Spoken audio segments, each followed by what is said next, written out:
you. What do you think about the modes, the Greek modes? Because that's the basic um, emotions I mean, it's the basic human emotions on those modes, right? Like the Phrygian mode and Dorian mode. Do we need actually major or minor scales, or we can do only with the modes?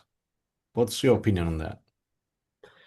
Um, at the end of the day, probably the modes also are like divided into minor modes and major modes as well. But yeah, I think modes are a kind of associative, they have associated emotions basically based on how people has used them traditionally or historically. And I think it's a good starting point to actually establish like a baseline emotion in certain cultures. That's the thing, because they have associative meaning. It means that they may only work under certain cultures or under certain musical styles where there is a defined set of expectations already defined by those rules. But I wanted to find also more generic principles that could be applied to any music style. Um, so yeah, I think they are an important part of writing emotional music, but they are very much culturally based. Thank you. Carlos, you opened the book with a scientific yet artistic lens. Was that deliberate, or it was something that it just came out from you? No, it was deliberate because, as I was saying, I always have this kind of critical thinking approach to understand everything I do. So actually, if you look at the title of the book, combines the words designing music for emotion, and they are a bit contrasting words. So designing implies rational thinking, critical thinking, while emotion is more about something that is intuitive, that is craft.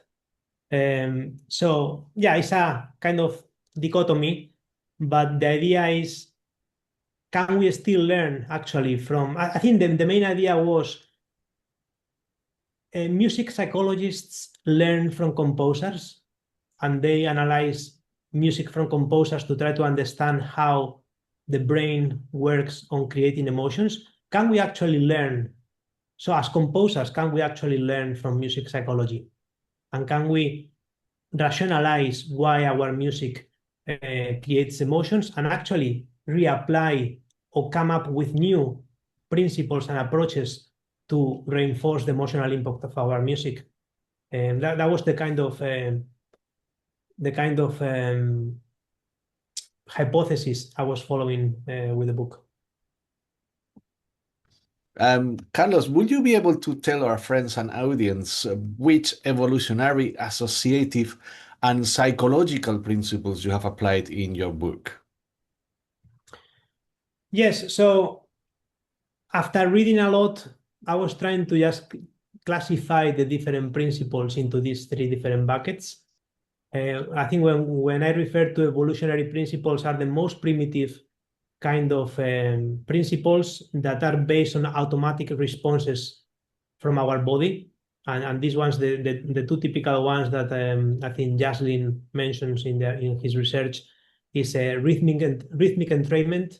So our internal body rhythms tend to actually get entrained with external rhythms, and so that's the reason, for example, why if you listen to music that has a beat that is lower than the resting heart rate, it can actually make you feel calm, just because your heart rate will actually entrain with that rhythm, and then you will be calm. So that's the kind of it's like a natural automatic thing that happens, and those ones are evolutionary or primitive kind of principles. Then you have other set of principles that have to do more with associations, and associations using signs, and these signs can be icons that are natural associations.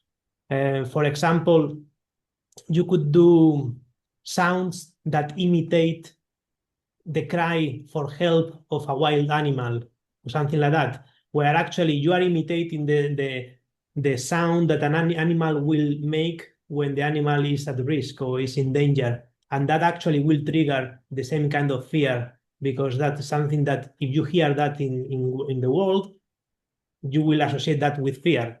So associative, that association can be natural, but also can be artificial associations we have created, or cultural associations that we have created.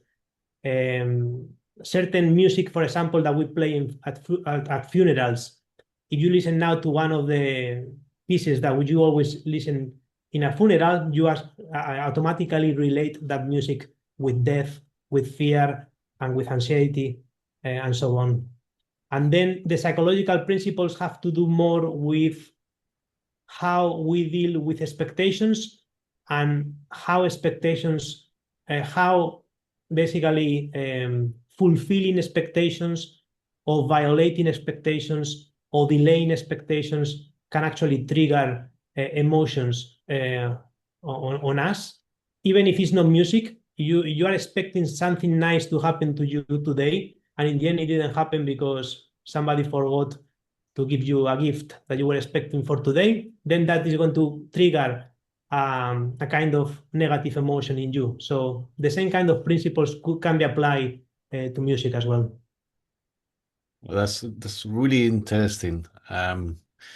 Let's talk specifically about that technique. How do you design suspense in music?